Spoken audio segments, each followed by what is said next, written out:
Hello, I'm Logan Kirkus, and I'm doing this for the Teachback assignment. This is Action Comics number 1, and I'm doing an analysis on it.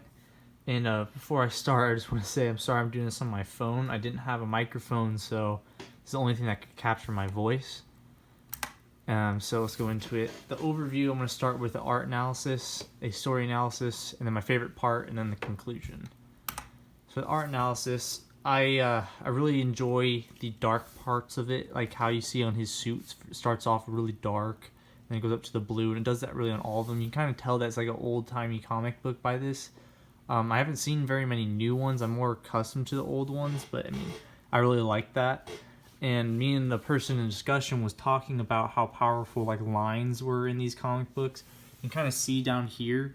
You see that there's a motion line where he's like throwing his punch. You see where his hand was, and then you saw that he hits him like into the wall, and you see him push back, and then his back hitting the wall, and it shows that it hit the wall really hard.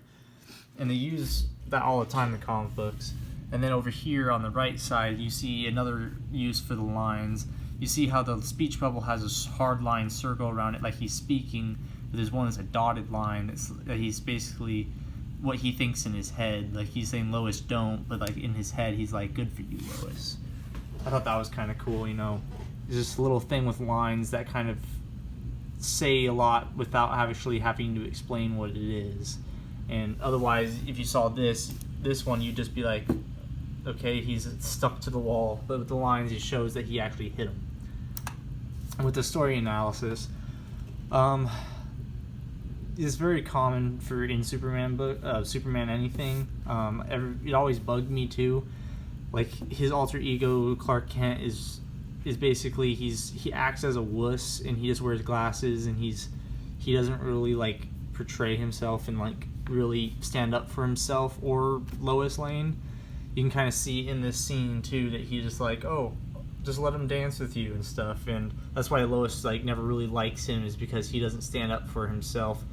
Yet he loves her and stuff, and he just wants to be with her, and he just wants to be passive aggressive, so no one understands that he's Superman. Like there's no way he could be it, but he still always comes back to help her as Superman, and even after her being mad at him and stuff.